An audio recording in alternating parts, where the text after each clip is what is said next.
Hello everyone, and welcome to our MACFEST 2023 Muslim Women's Art Festival event today. So I'm really excited to have you all here, especially on International Women's Day. So today we've got a fantastic guest, or we've actually got a couple of fantastic guests here today. So we're in conversation with Professor Siobhan LambertHurley to talk about her new edited book, 3 Centuries of Travel Writing by Muslim Women. So I'd like to say thank you to Kesra for inviting us all here to take part. And I'm also delighted to have Michelle here from the Huddersfield Literature Festival, who's in partnership with this event. Just some housekeeping before I start. Please do, if you have questions or any comments throughout the event, add them to the Q&A or the chat below. So this is a webinar style, so please do add in the chat and the Q&A so that we can see your questions and comments throughout. And we will have some time at the end to go through any questions you might have. So I just have to say, I'm very, very delighted to have been asked to host the event, particularly as Siobhan and I have worked with each other on fantastic projects before, especially exploring life writing, gender and empowerment in Pakistan and India. So this is a real privilege. And also pleased to have our guest, Michelle Hodgson here, who's from the Huddersfield Literature Festival. Again, this is an honour because I'm actually born and bred in Huddersfield, so it's fantastic to have this partnership. And I want to just quickly begin the event by introducing myself before I give the floor to Michelle and Siobhan for the main part of the event. So I'm actually Dr. Nafisa Ali, and I'm a lecturer in sociology at Northumbria University, and I'm based in the Department of Social Sciences. So I've got an interest in the everyday lives of Muslims, and I've explored themes around migration and intergenerational diaspora, Muslim sexualities, sustainability and creative methods. So I'm a little bit greedy with my research areas because I like to do a little bit of everything. But it all connects with Muslim experiences and everyday lives.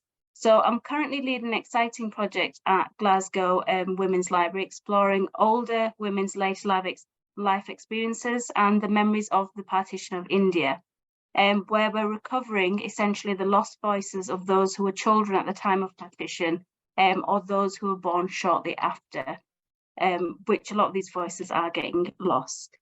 But to move on from my work, I want to introduce our very esteemed guest, Michelle Hodgson. So Michelle is the director of the award-winning Huddersfield Literature Festival, a former book publicist, and she has worked with high-profile authors from Ian Banks to Whoopi Goldberg, before switching to a career as a national newspaper journalist, working as a sub-editor on The Guardian and The Independent. In 2012, Michelle relaunched the Huddersfield Literature Festival, now a major landmark on the local arts calendar, and it's running now, am I right, Michelle, as well. So in 2013, Michelle featured in the Independent Sunday's Happy List for her work with the festival, and the festival won the Examiner Award for Arts in 2017, and the Accessible and Inclusive Award at the Yorkshire Post Tourism Awards in 2022, which is fantastic and shows recognition of the work Michelle's doing. So Michelle, I want to pass it over to you and let you say a few words about the festival and yourself. Thank you so much. So I'm really delighted to be here. Thank you so much, Kesra, from MACFEST for inviting me to be part of this evening's event. Congratulations on 5 years of the festival and on the lineup again this year, which is excellent as always.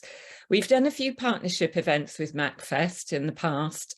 We did a venue-based one at the parish in Huddersfield, a celebration of Rumi, which was music and poetry and a really beautiful event.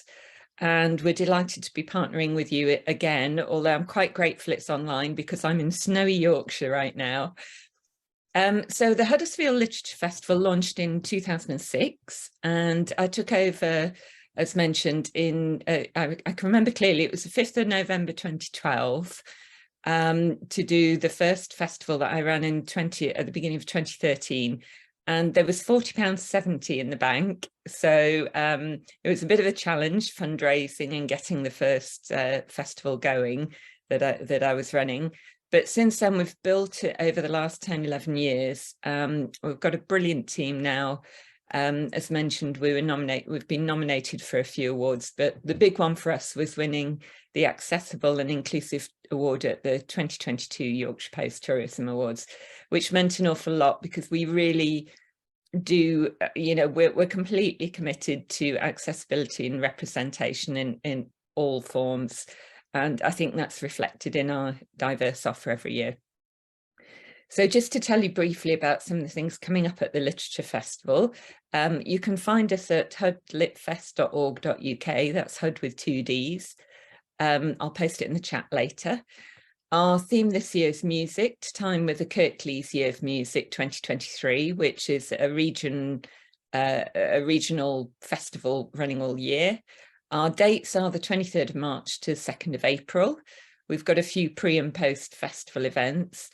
And if you're either unable to travel or also stuck with the snow, you can join us online for some of our events. We have hybrid and online events as well.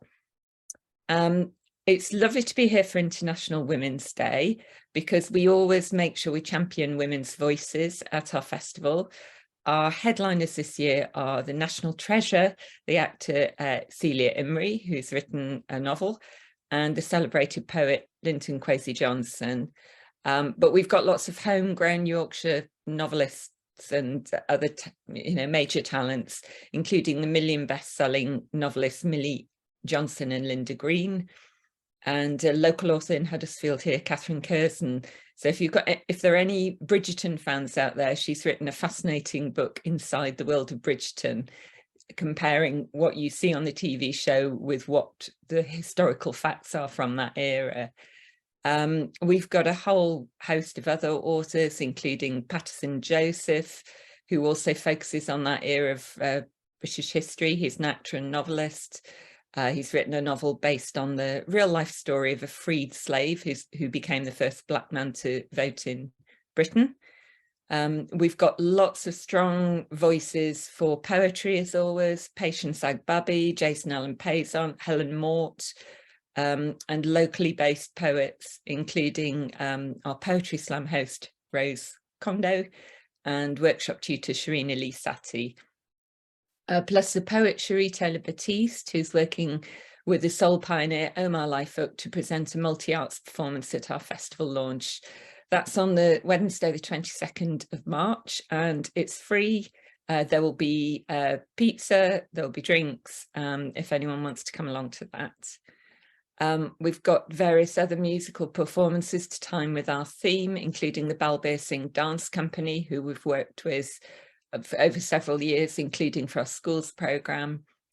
And we have a special event, Crime Fiction, with Penny Batchelor and Nell Patterson, who both have protagonists in their books with disabilities, and they'll be joining forces for hybrid events, which will be made even more accessible by live subtitling and BSL interpretation.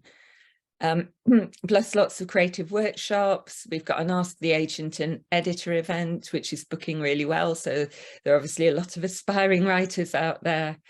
And we have one of the stars of Frontline Politics, Lisa Nandy, joining us as well. We've got a lot of free family events. If you're in the area, you can bring your children along to meet the Gruffalo. We've also got Spider-Man and Owls coming to our free family day, and workshops, plus an event for children with special needs and disabilities. So we work with a lot of local organisations, and this year we're supporting the West Yorkshire Poetry Week, which is just starting. It's a new initiative this year, and the Young Poet Laureate Initiative. And these launch the same week as the festival, and they're definitely worth looking into if you're in the Yorkshire area. And we've also expanded our schools programme. So yeah, sorry, that was a slight rushed run through an outline of what we've got coming up, but you can find everything on our website. Just Google Huddersfield Literature Festival and you'll find us. A lot of the events are free or low cost, so I hope some of you can join us there. We're really looking forward to tonight's event. My team are very excited about it. I know a few of them are joining us online. and looking forward to hearing more. It's a fantastic book. I really enjoyed reading the various chapters, all the different women's voices, and I'm sure you'll enjoy hearing more from the author tonight. So thank you very much, and I'll hand back to Nafisa. Thank you, Michelle. That's fantastic. And you've got lots of events happening as well. So it's brilliant to hear the diversity of the range of work you're doing.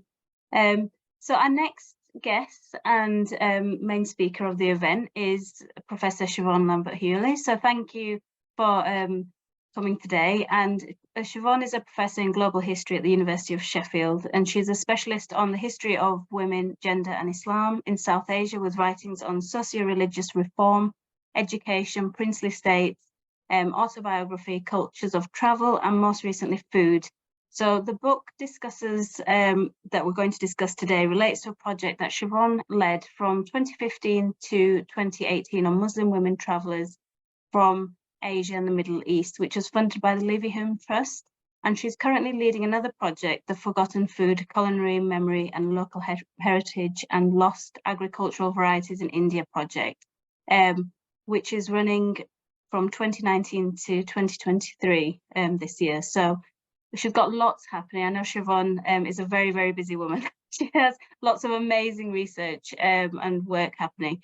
So Siobhan, I want to pass the floor over to you and let you share your research and your presentation on the book, where we'll discuss more in the roundtable after. That's fantastic, Nafisa. Thank you so much for your introduction. A massive thank you to MACFEST for this invitation, and to Huddersfield Literature Festival for partnering on it. It's a real pleasure to be here, and I'm really excited to share this book with you, which, as you've heard already, is called 3 Centuries of Travel Writing by Muslim Women. I'm just going to bring up some slides, so you've got lots of images to as we go along. So let me just get those now.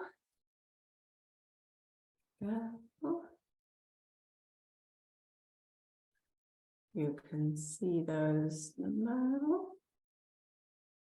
Great. So hopefully everyone can see that. That's just an introduction to our event. And here is an introduction to my talk, which is, of course, on the book that you see here on the screen. So I'd actually like to start today by reading you an excerpt from one chapter of this book. And the excerpt I'm going to read you is actually a translation from Farsi. And it's part of a travel narrative that was written by a woman who may be familiar to some of you, at least. This is the Iranian feminist Siddiqui Dolatabadi. And what an appropriate woman to start with on International Women's Day.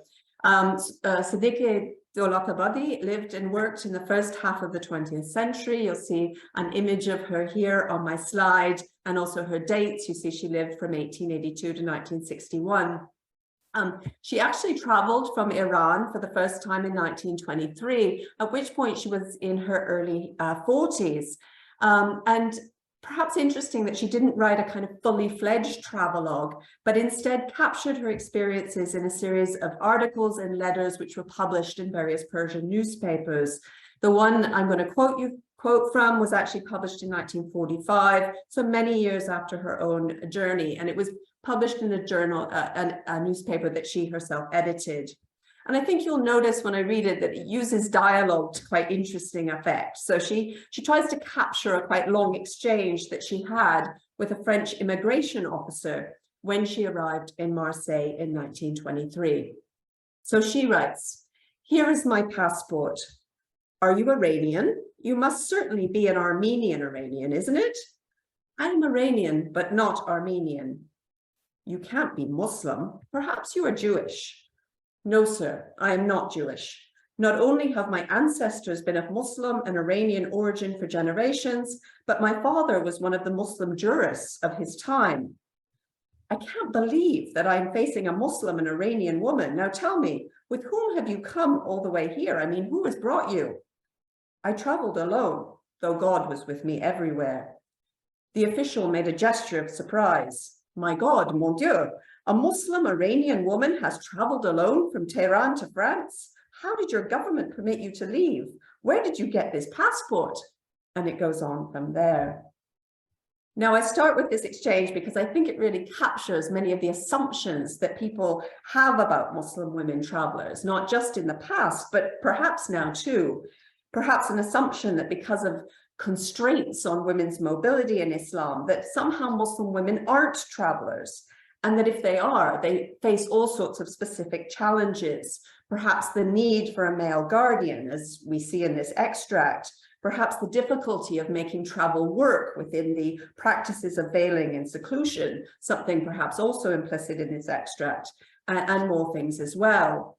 And whatever our backgrounds are, I think it's not surprising that these assumptions might be floating about, partly because they reaffirm certain kind of colonial or Orientalist suppositions that remain alive and well in the present.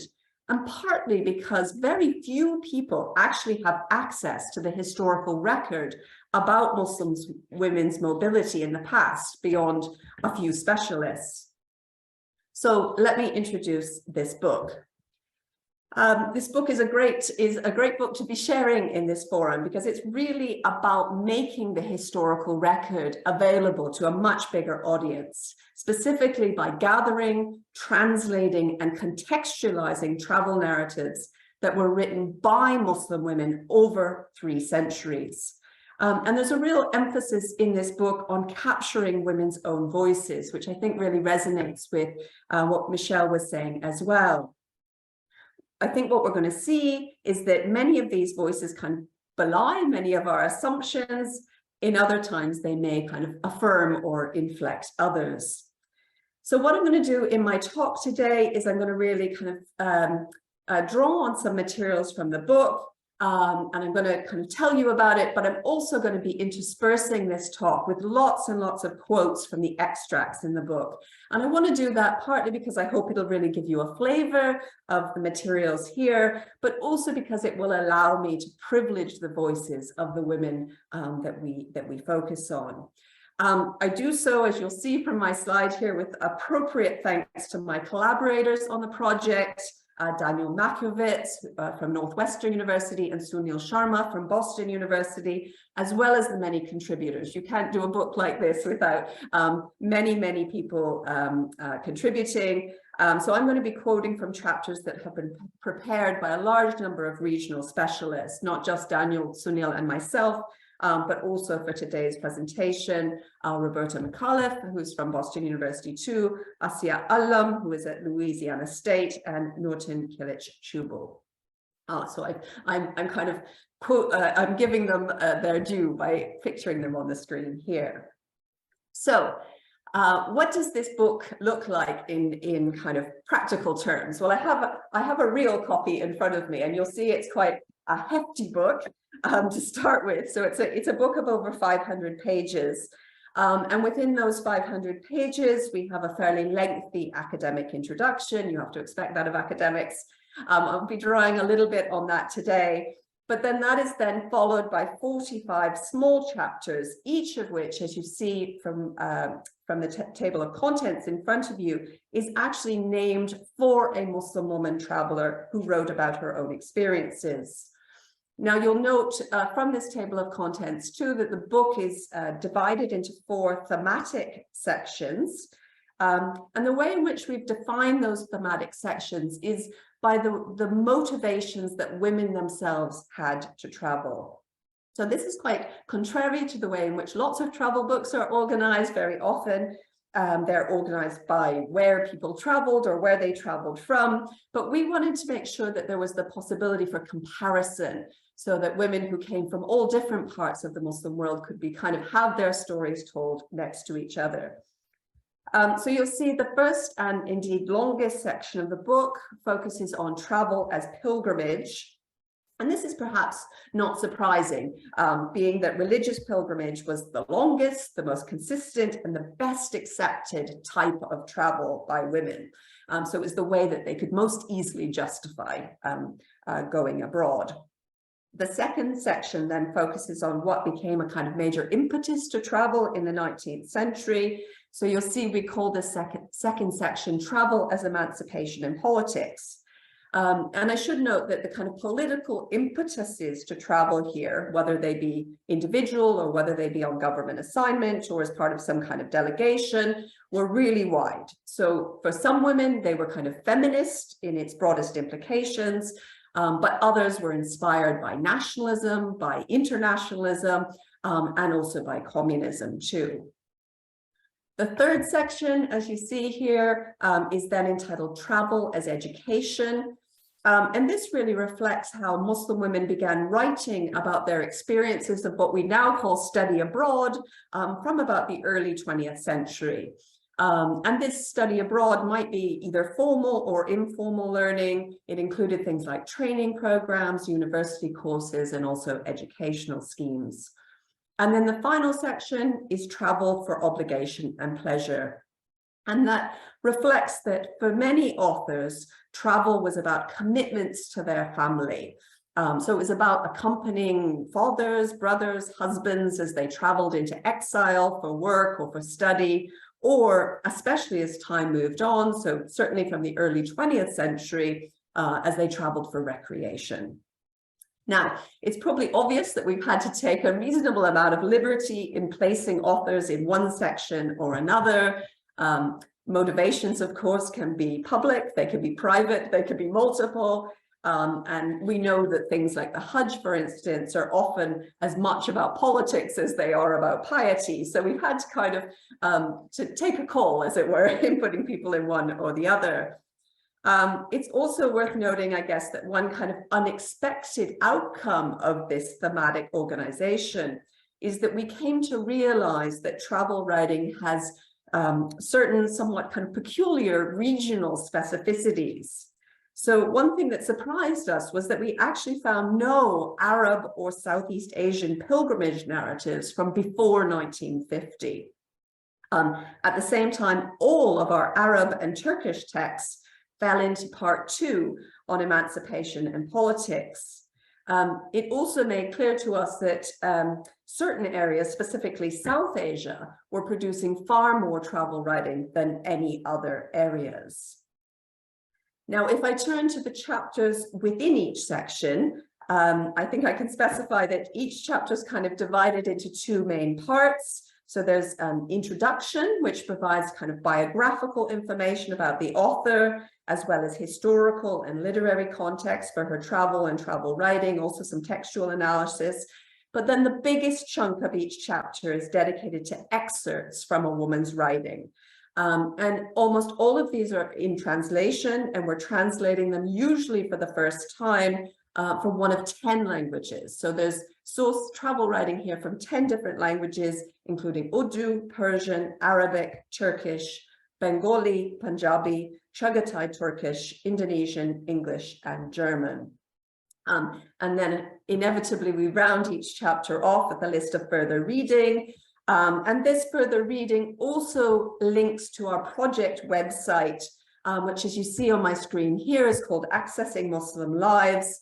And you can see I've put the URL on there as well. I really encourage everyone to go and have a look at this website. You'll find plenty of supplementary material here in digital form. We post things like additional translations here. We also post our original texts for those who are able to go back to it in the original language. There's also lots of visual sources and that here as well. Perhaps a good moment to note, and if this isn't obvious already, that the materials that we include here are often extremely rare. Many of the sources we looked at now exist maybe only in a single copy. We found them in quite obscure and sometimes quite inaccessible locations. So as we put it in the introduction, this is a bounty of newly discovered writing, much of it which had been lost, and much of it which, interestingly, had also been lost to the literary traditions out of which it grew. So there's one text that we include here, which was by an author called Noor Begum, who was writing in the Punjab in South Asia, now Pakistan.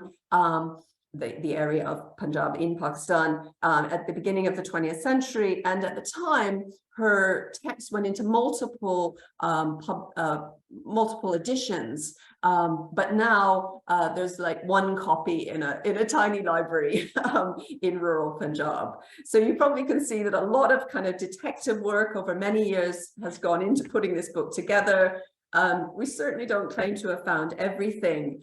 Indeed, we hope we haven't. And we really, even as we were kind of finishing this book, we kept coming across more texts. And thus, we really just hope this book will be an opening to more work in this area. And that's perhaps a good segue to telling you a little bit more about the writings and the authors themselves. Now, the title for this book is 3 Centuries of Travel Writing, and the 3 centuries that we cover are from the 17th century up until the mid-20th century.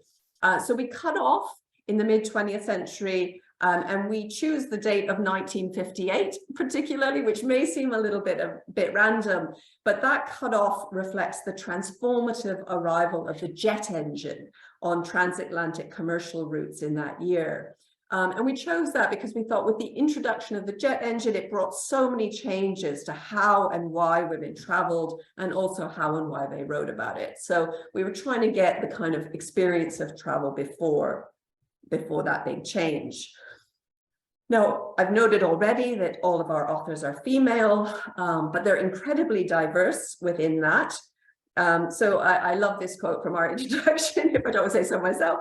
We say that they take in queens, reformers, pilgrims, Sufis, wives, converts, captives, flâneurs, littérateurs, and provocateurs.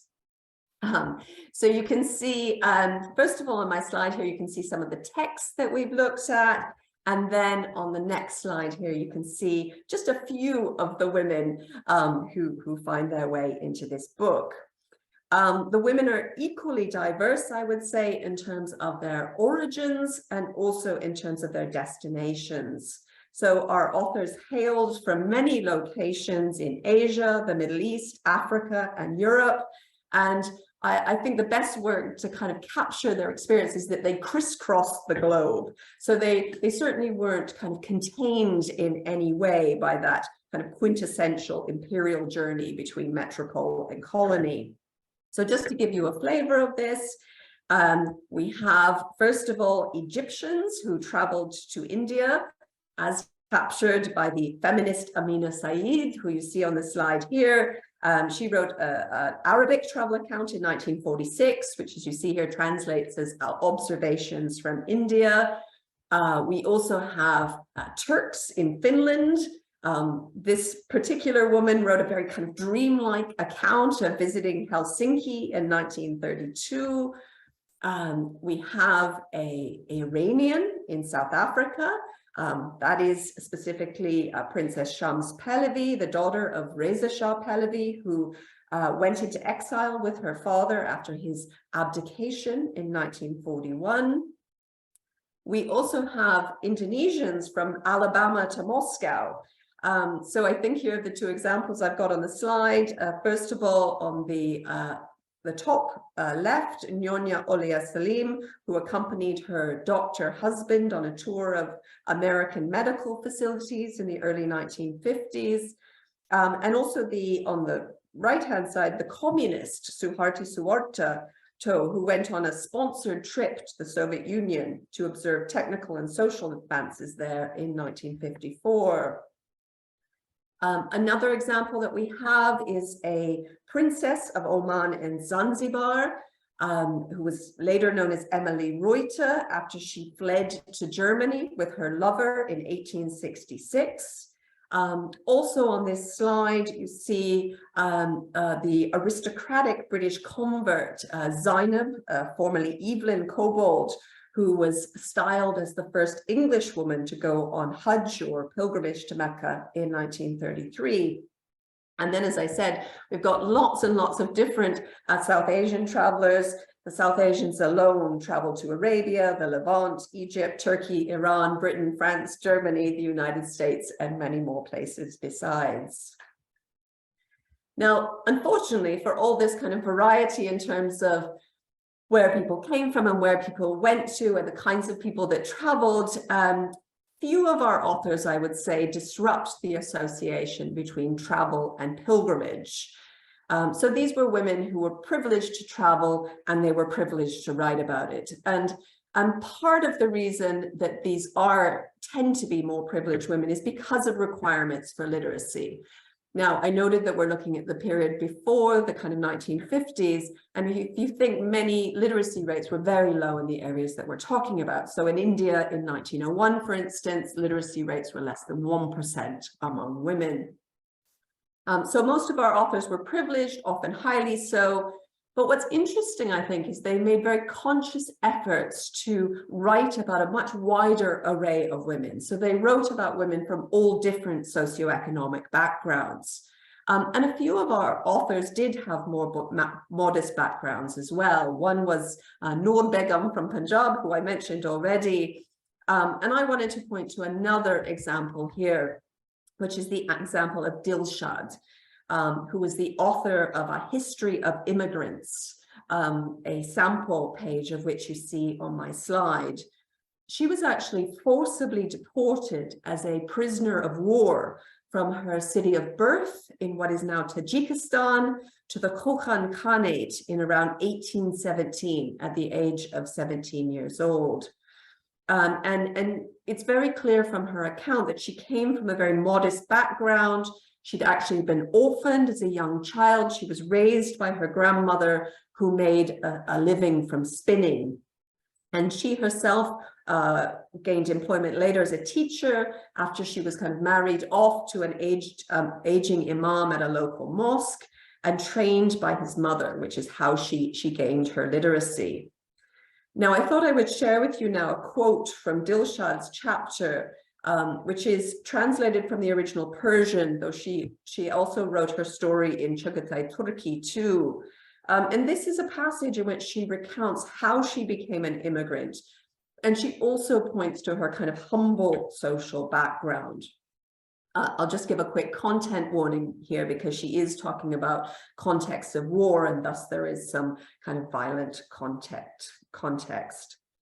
So she writes, in the autumn of the year 1816, at the time when ordinary people were returning to the city from their orchards and were busy repairing and fortifying their houses, the Battle of Amir Omar Khan began. It was reported that the invading army had surrounded the city from the northwest and south, and that they had set up their camp in the locality of Kala Minaret and were waiting for the people to surrender. This had created fear and panic among the people. My mother had died 3 years earlier during the plague, and as for my father, he died in battle. His head was decapitated, and his body was left to rot in the locality of the Kala Minaret. From our household, only I and my 90-year-old grandmother were left alive, making a living by spinning. In this 6-day-long battle, all the men of the city were busy waging war in the streets in the city square, while the elderly and the women and the children were in hiding in their homes or in large cauldrons. The horror of the war spread everywhere. Suddenly, the invading army, after launching another attack, entered the city. The invading soldiers, along with the guards and the intimates of the emir, went from house to house, looting and plundering people's goods and possessions and taking their daughters. And this is how I was also taken.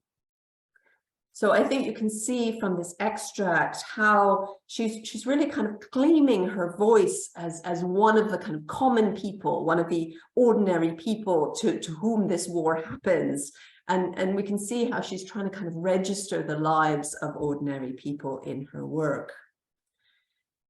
Now, whatever their social status, most of the authors that we deal with in this book consciously identified themselves as Muslim. And very often they kind of use their travel writings really to kind of engage quite meaningfully, I think, with what that meant. For some of them, that was a kind of religious identity. For others, they approached it from a more kind of social or cultural perspective.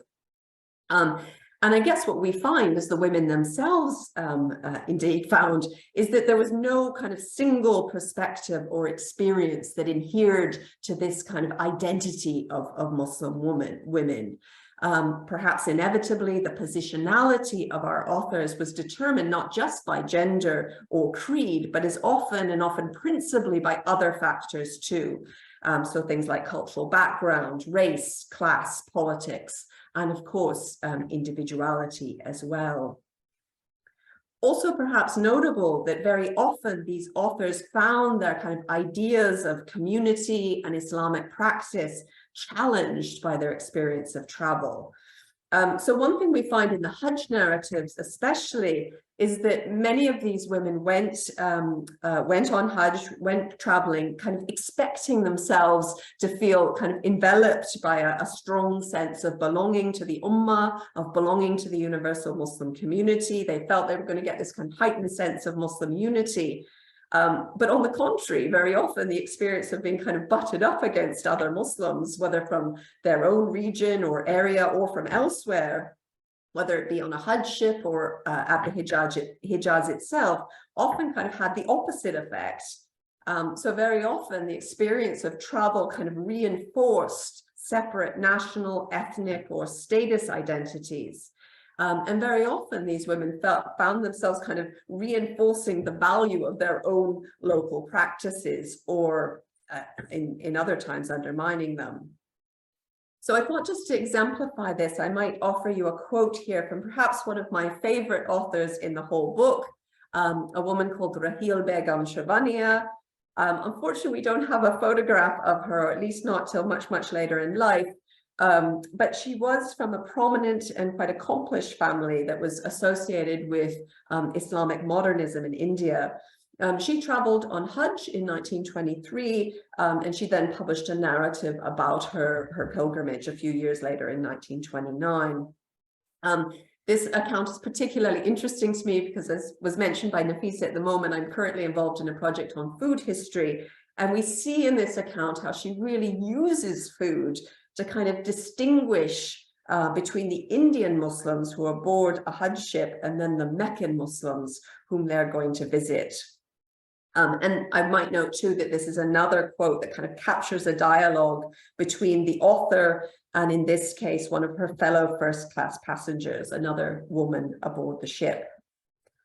So she writes, "I asked her what sort of disaster she was expecting that she would bring so many supplies with her. She replied, 'Sister, we wouldn't be able to bear eating Mecca Sharif's stinking ghee or clarified butter for a single day.' 'Why?' I replied. 'Aren't the residents of Mecca human too?' 'Human or not, everyone has their own habits and tastes. We'd rather eat boiled food than their ghee. Even if we have to go without food for 4 days, we won't put that ghee into our mouths.' To which I replied, 'Well, then you yourself should take my canister of ghee. I'll eat that sticky, rotten ghee instead.' She said, 'The wheat there is so bad that it clogs up your intestines,' and proceeded to trash every single grain in Mecca Sharif. There were about 12 women there, each of whom took a turn to sing the highest praises of the items they brought with them, and to try and scare me by impressing upon me my impending suffering if I ate the local food." So we can see here that she's very kind of conscious of these differences between the Indian Muslim women and the women whom they're going to visit. At the same time, she's incredibly vicious too about other Indian Muslims with whom she traveled, particularly if they came from other status groups or if they came from other regions within India. So she writes of Bengalis and Biharis in particular, "May God never ask us to travel with them again." So we can see she's got lots of prejudices of her own. And I think I wanted to share this passage with you because I think it really gives a sense of the kind of engaging, astute, and often acerbic kind of a quality of her narrative. But it also, I think, really points to the fact that this book is a kind of mediation, I suppose, of the kind of inherent diversity of Islam. There's so many experiences captured in this book, and each of them is so individual, so few of them overlap, that the mere juxtaposition of them, both within individual narratives as we see here and between them, is quite a kind of potent reminder to us, I think, of how Islam as a category can be as limiting as it is enabling. And I should note that this kind of quality of diversity within Islam has really informed our choosing of extracts too. So we've tended to focus, as the women themselves did, on their experiences of other women. And these other women were often Muslims too, but not exclusively so. So the extracts we've chosen them because they really highlight social interactions between women across cultural and linguistic boundaries. Now, there are, of course, innumerable examples of this in the book, in fact, in every chapter. But I thought I'd just draw out one from a chapter by a woman called Begum Sarbulanjang. Again, one of my favorites, so I wanted to share it with you. She's the wife of was the wife of the Chief Justice of Hyderabad, a state in South India. And this is from the time of her trip to Damascus in 1909. So she traveled in 1909, but she didn't actually publish her book until several decades later. Her book was entitled Dunya Aurat Ki Nazar Mein, The World is Seen by a Woman. And I think the title really points to just how explicit she was, that her perspective offered something valuable, in that it was a kind of women's take on women's lives, if you like. Now, she traveled with her husband, and I think it's fair to say that this couple were quite different from Rahil Begum Shavania that I just quoted, in that they were very much inspired by a kind of pan-Islamic ideal.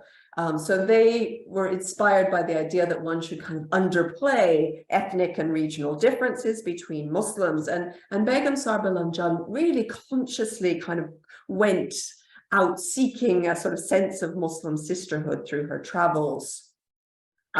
But she found this was very challenged, and she found herself quite kind of overwhelmed by linguistic and cultural difference. So she tried to learn Arabic before she left, and she does include Arabic speech in her account, but it was as the translator Daniel Majchrowicz notes, clearly functional but broken, as we try and indicate. So I thought I'd just exemplify this by a kind of wonderful passage that comes from a section in her narrative entitled "Everyone's Naked in the Bathhouse." So she writes, "The two of us, i.e. my husband and I, set out from the hotel, and we found two hammams nearby, one for men, the other for women. I knocked on the door and a woman appeared from inside. When she saw me, she said, 'Welcome, come in, come in.' I agreed and went inside, and when I saw 30 or 40 women gathered, I paused, thinking to myself that I was in quite the dilemma. I'll wait to begin my bath, I thought, until everyone else has finished. I was standing there waiting when a woman came up to me, took the bag from my hand and began to remove my clothes. I said, 'Wait, wait.' And she retorted, 'No, hurry,' and said God knows what else in Arabic. I went silent when I saw that she had no intention of listening to me. She took off all my clothes. I wrapped myself in a towel and she took me by the hand and led me away.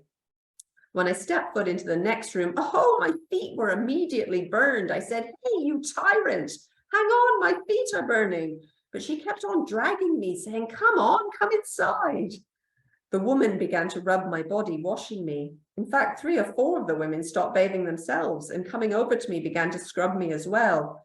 In Arabic, they asked me, 'Who are you? Where are you from?'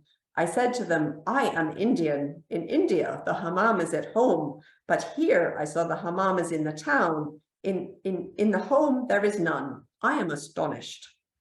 These women washed me more thoroughly than I'd ever been washed in my entire life. Here I am in this huge rush to leave, and they kept pouring out more and more water. At last I managed to escape them. I wrapped that same wet towel around myself so I would not be entirely naked when I exited the hammam, but all of them called out to me saying, 'Hey sister, there's only women here.' I said, 'Yes, but I still need a towel.' I began to leave, but they took hold of me saying, 'Don't go, sit down just for a while more.' I replied, 'I don't wait. I am in a hurry. Husband at the door.' They reluctantly released me, and off she escapes the bathhouse. Now, the fact that this narrative was written in the form of a kind of daily diary, with this excerpt being dated 7th of December 1909, also kind of encourages me, I guess, to make a point about nomenclature and form. So you'll note that we use the term travel writing rather than travelogue. And we do this very purposely because we really wish to, with this book, to kind of expand what we imagine, I suppose, when we think of travel and what we think of travel writing too. So we want to include a much more kind of expansive set of materials in this collection. Indeed, what we found was that the forms that women chose or had access to were often quite gendered, with men more likely to write kind of cohesive first-hand prose narratives in book form, while women were always kind of responding to their circumstances to find other ways to write about travel. So some of our authors have written what we may kind of instinctively think of as a travelogue, even if they are somewhat more kind of quotidian and less formulaic than we might expect of men. But others are excerpted from autobiographical writing or take the form of magazine articles. Some of them started life as private letters or diary entries. A couple come from magazine articles. Some are written in rhyming couplets. And I think what that probably suggests is that most of the sources that we looked at tended to kind of fit with the kind of reigning literary aesthetics of the cultures out of which they came, rather than being associated with the kind of colonial form of the travelogue. So I've talked a lot about the writers and the texts. I thought perhaps just to kind of round this discussion off, I'd just talk a little bit about I guess some of the contributions that a collection like this can make. So, you know, above all here, we're really trying to bring an awareness of what we call gendered subjectivities into a kind of deepened understanding of our global past. So we really want to privilege the voices of women, but we also want to think about the ways in which gender as a category is kind of important to how we understand the global past and how we understand travel writing as well. Another kind of thing I suppose we want to flag is that very often when we think about the global or global history, it's kind of associated with well, as one author calls it, do-good storytelling, and that it's all about kind of emphasizing cosmopolitan commonness.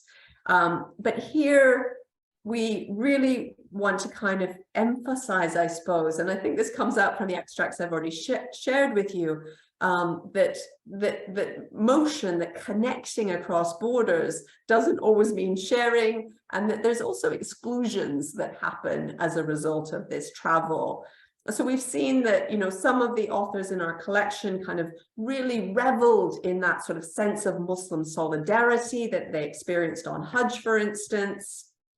And for them, that was like a really kind of major thing. And I thought maybe I'll just offer you a very quick example here from the account of Kayseri Begum, who was the granddaughter of the well-known Urdu language novelist, Deputy Nazir Ahmed. She wrote about her Hajj in 1936, and you can really get a sense of the kind of sheer joy that she had of praying with those of all different nations and colors, rich and poor, male and female, on kind of equal footing before the Holy Kaaba. And I'll just give you a bit of a taste of that from the following passage. She says, Alhamdulillah, after my arrival in Mecca, I was blessed with the opportunity to offer my Friday prayers in the sacred Kaaba. May God accept them. I was also able to spend an evening there, so I could see how it was at this time of day. I thought that I might be able to do my worship and circumambulations more easily at that hour, but oh no, I ended up seeing the same multitude at night as I did in the day. I pressed my back against a wall for a moment and then stepped forward into the crowd. All my fatigue evaporated. Day no longer felt like night. Day no longer felt like day. Night was no longer night. every second was as luminous as though it were high noon. So we can see how she's really just grabs and, you know, grasps this opportunity. At the same time, I think it's probably clear from the two excerpts I read earlier from Rahil Begum and Begum Sarbalanjung that even when women were looking for commonality, sometimes that sense of commonness never came. Perhaps also worth noting that there was kind of, even if women were traveling to other parts of the empire, that there could be kind of ambivalence to the connections facilitated by motion. So a few of the women in this account do point to ostracism, or they point to racial abuse that often kind of parallels the experience of male travelers. Others forged quite important friendships across the kind of strict binaries of West and East, colonizer and colonized. And indeed, I would say that for at least the elite women that we mostly look at in this account, they mostly highlight that they were kind of greeted with curiosity. That seems to be the kind of defining feature of their experience. And just to exemplify this, I thought I might point to a quite charming charming passage in the account of a woman called Safia Jabir Ali. She traveled around Britain just after the First World War, so around 1919, and she traveled with her husband, who you see in the image here as well. He actually had a hardware business, which was based in Burma, which is where this photograph was taken. And because he was traveling for business, it took him kind of off the beaten track of the usual tourist haunts. So the quote that I want to give you, it actually relates to their experience of visiting Rosyth Naval Dockyard on the Firth of Forth in Fife in Scotland. And she writes, "I must tell you of an incident that amused us very much. When we were waiting at the little Rosyth tramway station, near which were a number of cottages, we noticed a group of chubby little children playing about. But I was fairly taken by surprise, and very agreeable surprise too, when one of them came up to me shyly with a few flowers plucked from his garden and addressed me as lady, presented me with them. I thought how considerate and kind of him it was, and I thanked him and said so. A little later, 2 or 3 others came along, and then some more, and I had to repeat my thanks and accept their offerings. Turning round, I saw these children run with smiles on their lips to a group collected not far from us, and by the eager way in which they immediately began to talk, and the interests of their listeners, together with the curious glances they shot at us, I was able to guess all that lay behind their minds. They had wanted to know what a coloured lady would do when she was given flowers, for instance. Would she speak? And if she did, in what language? Also, I suppose they desired to get a nearer view of this strange specimen of humanity before them. Anyway, we had a good laugh over it and enjoyed their little enterprise very much." So you can see here how she realizes that she's become almost this kind of spectacle, and yet she's quite good-humored about it in her response. Not all of the authors were so good-humored when they were faced with British curiosity.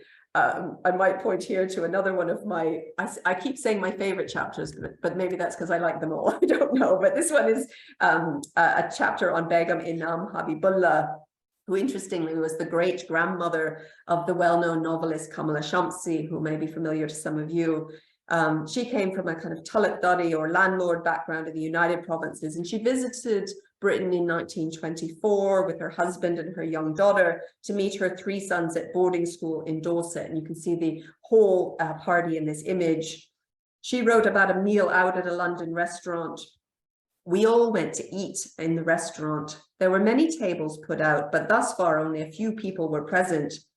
All of these began to look in astonishment at the Hindustani party. I hated the feeling of their gazes on us. Perhaps they were staring so intently because they saw us as some sort of wonder. Otherwise, it's considered very bad manners in England to stare at someone like this."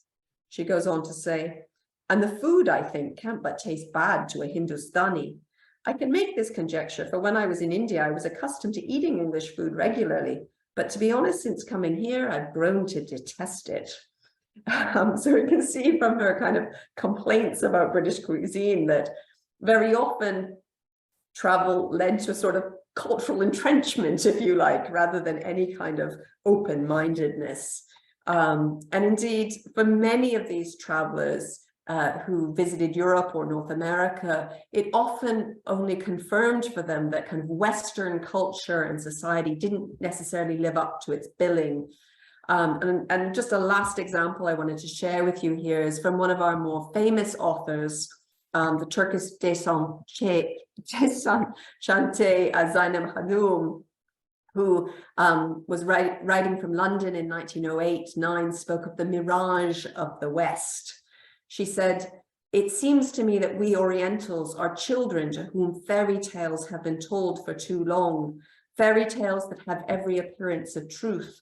You hear so much of the mirage of the East, but what is that compared to the mirage of the West, to which all Orientals are attached? They tell you fairy tales too, you women of the West, fairy tales that, like ours, have all the appearance of truth. I wonder, when the English women have really won the vote and the right to exercise all the tiring professions of men, what will they have gained? Their faces will be a little sadder, a little more weary, and they will have become wholly disillusioned." Now, I think what the few examples I've provided you today really kind of point to, I suppose, is the complex renegotiation of global geographies that is required by these travel writings. Too often we get kind of stuck in this kind of recurrent metaphor of the relationship between the core and periphery within colonialism.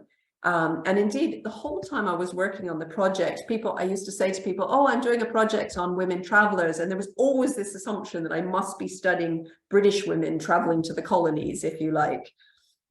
So I think to trace these quite convoluted paths of Muslim women travelers is really to kind of disrupt some of our primary assumptions of Eurocentrism, to disrupt the idea that people and knowledge and ideas inevitably kind of radiate outward from the rest to the rest.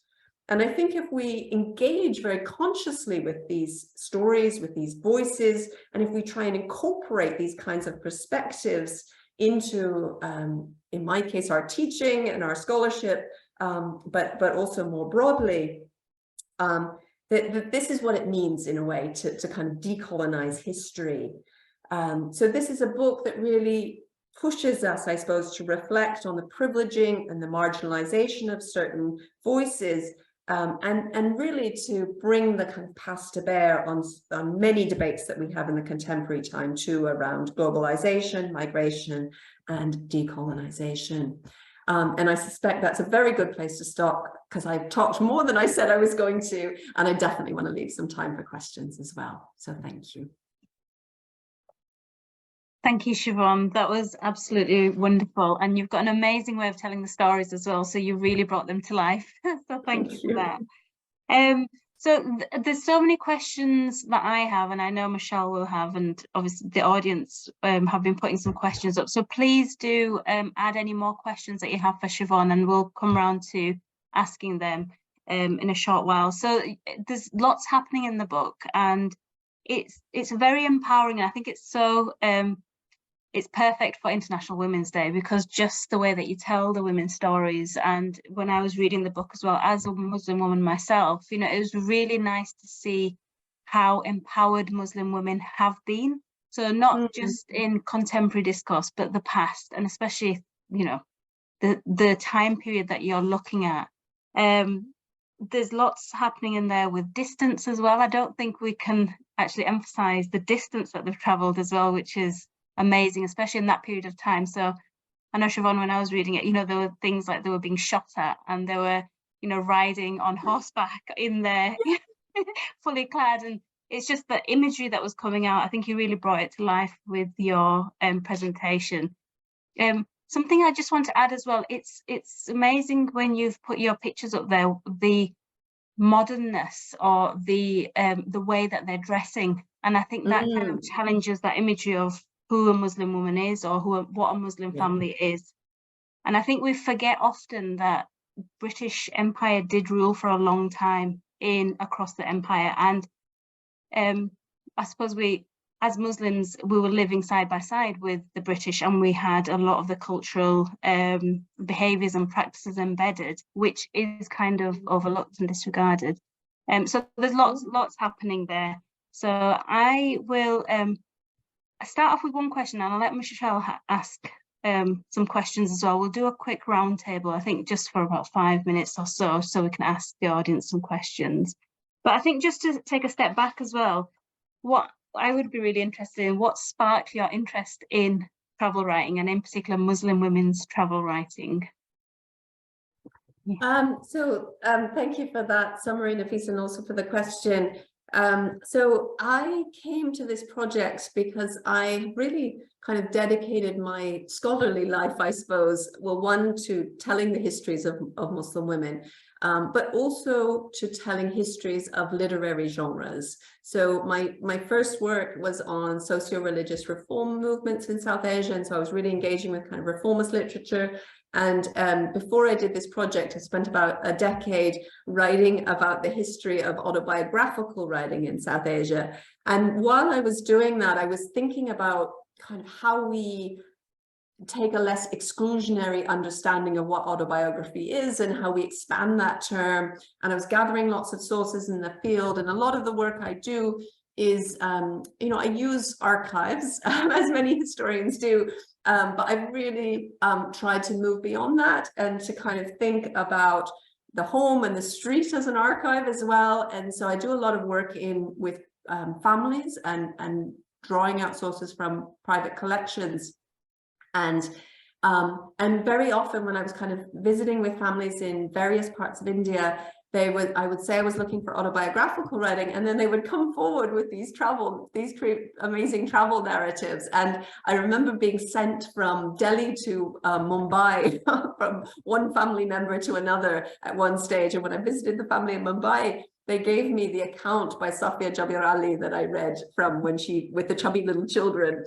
And I just found them really charming. And I think part of the reason I found them so interesting is they enable us to kind of, on one hand, they just so challenge the perceptions that we have through our media and that about Muslim women. We have these kind of ideas of a lack of mobility, and they immediately sort of turn that on their head, don't they?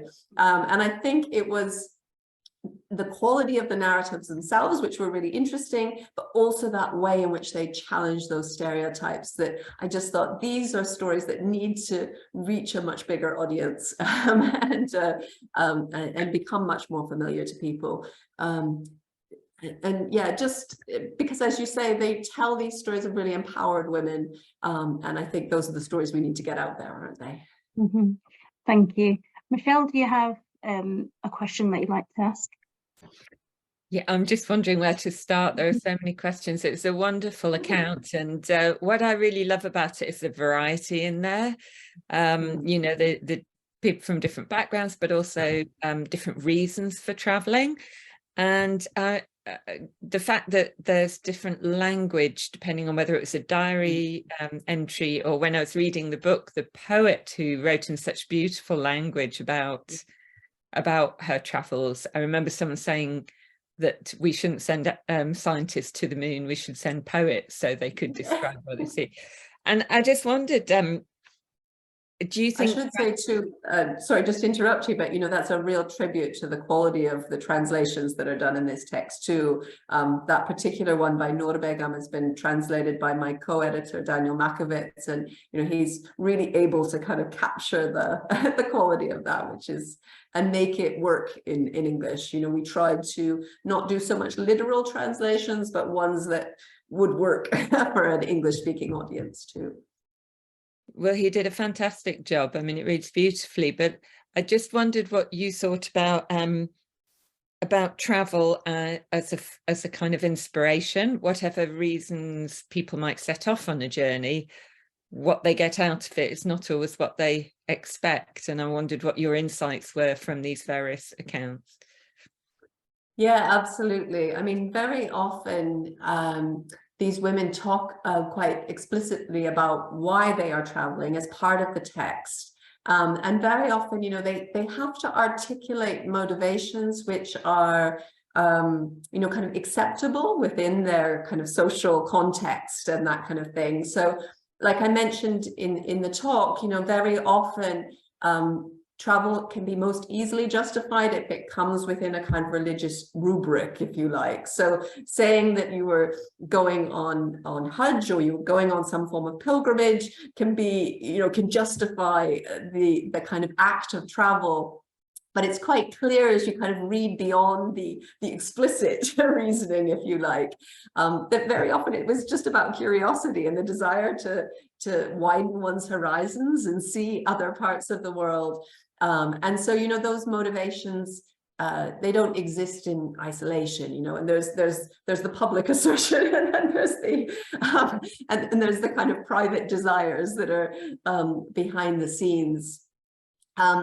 And I think, you know, as I was trying to indicate, for many of these women, they, as we all do, I suppose, you know, they went with certain expectations. They went thinking they would get one thing out of their journey, and very often it was very different things that came out of it. And I think one of the things I love most about these accounts is that they really, you know, even though they are all very reflective of a particular moment in history, and they tell us a lot about that point in time and the particular challenges and all of that, they also really kind of underline our common humanity as well. And I think when you read these accounts, you know, the things that these women travelers express are things that, you know, often as familiar to us in the contemporary, or that will resonate with maybe a story that you might have heard from a grandmother or a great grandmother or something like that.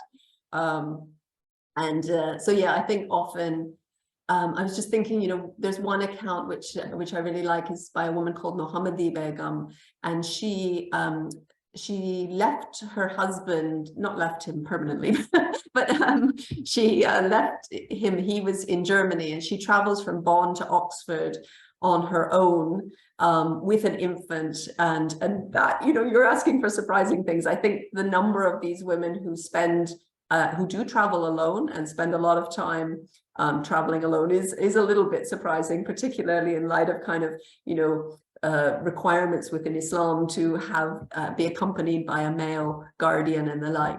And she writes this account of being on the train and how she's just not quite sure how to travel with all these bags and carrying a baby in her arms as well. And I'm sure any of us who have ever done that ourselves will you know, will really kind of think it will resonate with us, you know.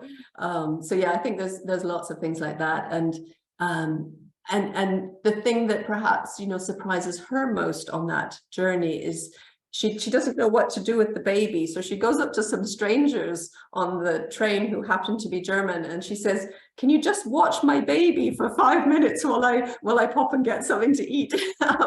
And the warmth that she receives from them, and the joy when she gets back and finds that, one, her baby's still there, and two, that the baby's kind of gurgling away with these strangers. And I think that those kind of moments are, you know, they really suggest unique aspects of the text. Mm-hmm.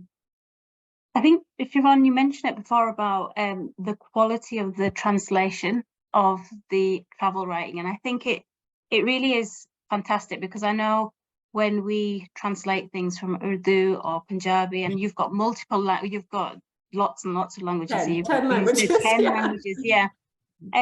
And I think that strikes me the most is that you've done such a good job of the translation, because it really draws me in as well, that the quality of the women's writing as well was fantastic. Very descriptive, but also it captures their religion and their culture, but also their, I suppose, the aim of why they're writing as well. Can you tell us a little bit more about, you know, the purpose of their travel writing from the women's perspective? And, you know, the poem, especially at the beginning, you know, she talks about this legacy that she wants to leave behind. You know, can you just tell us a little bit more about that, and if they've achieved it as well, I suppose? Yeah, absolutely. Yeah, so I think for, you know, you were just talking about the kind of quality of these writings. Some of these are really great pieces of literature in their own right. And it's really, really sad to think that they have been lost to their own literary traditions. And hopefully, you know, this will kind of resuscitate interest in some of them. Others are, I guess what we'd say more quotidian, let's say. For me, I actually, they're a bit more kind of blatant about, we did this, we did that, and this is what happens in a day. For me as a historian, those are fascinating in themselves, because they do kind of tell us about the everydayness, I suppose, of women's experiences in the past.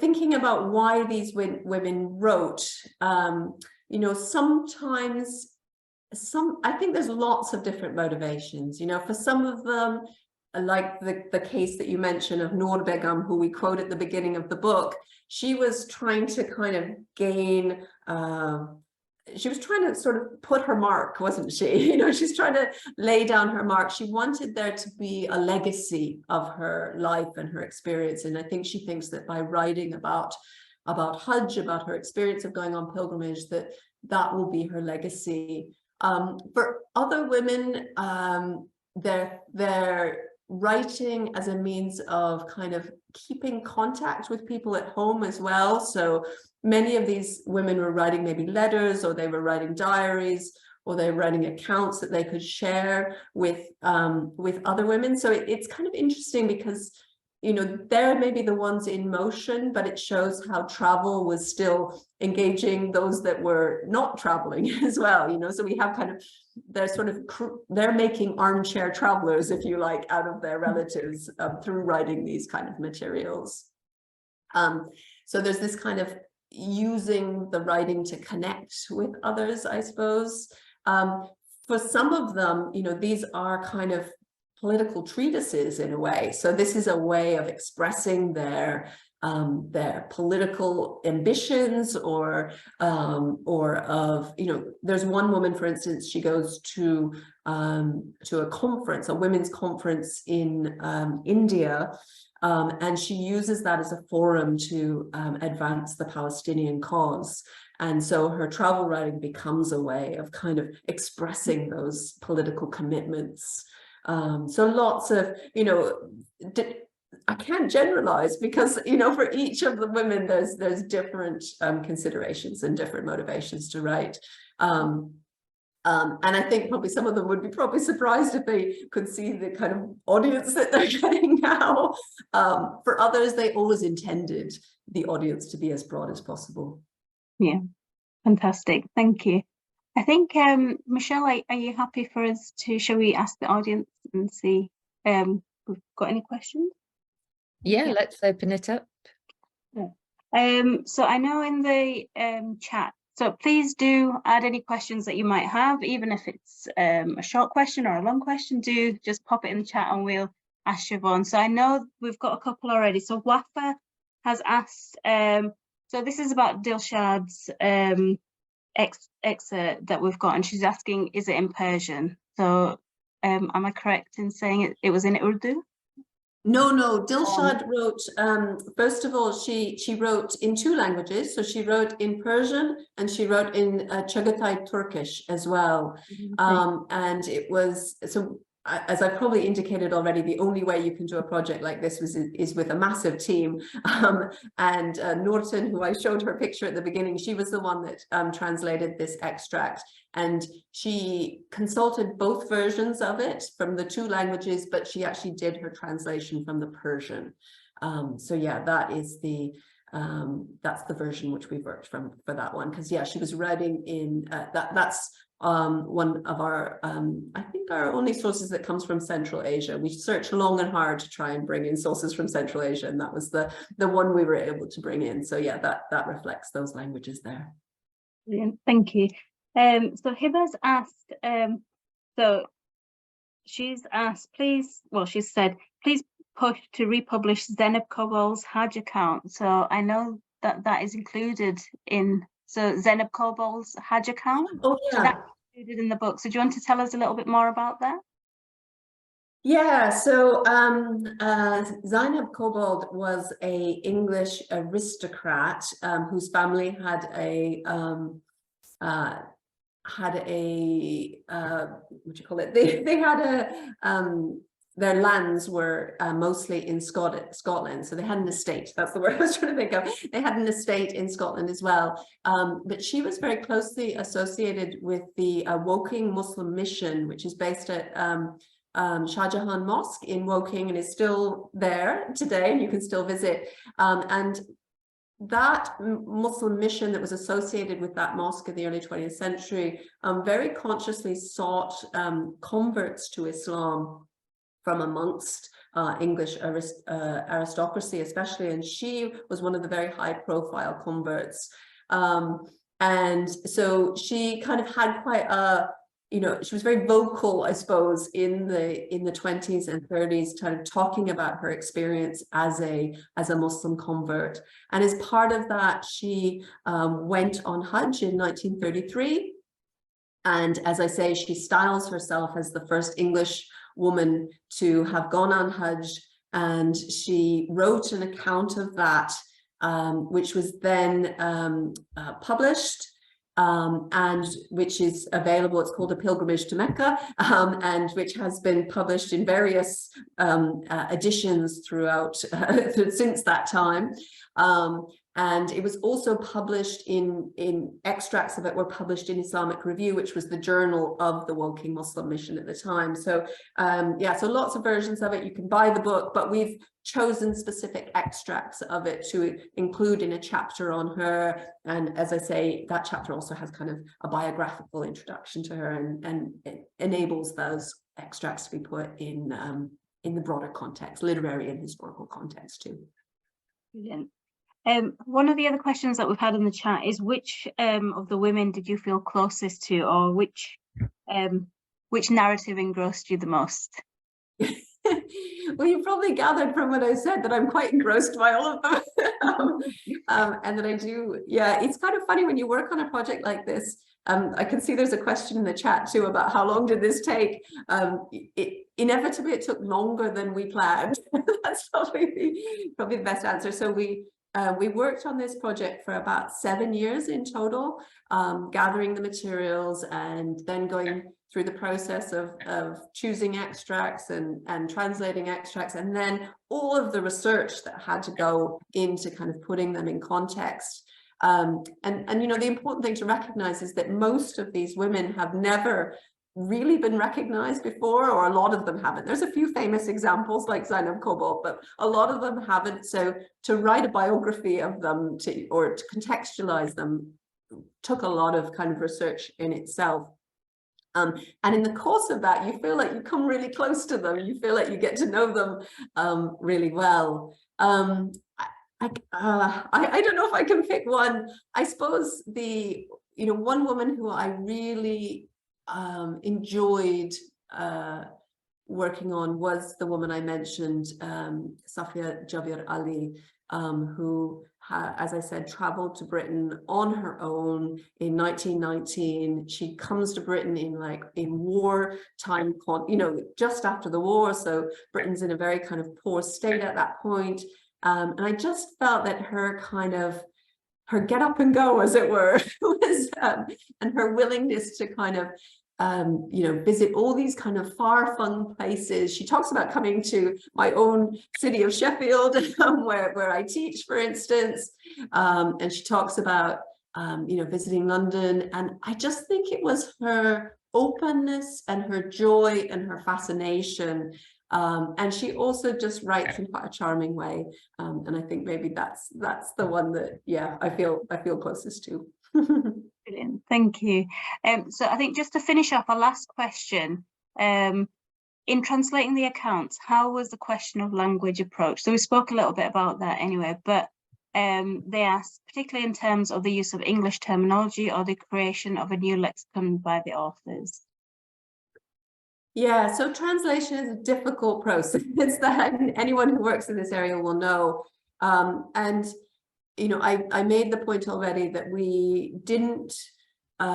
wanted this to be accessible to an English readership. And at the same time, we wanted to be really transparent about the process of translation. So I noted that on our website, you can access the original texts And we did that very purposefully so that for people who do have the facility to read those texts in the original, that they can kind of access them.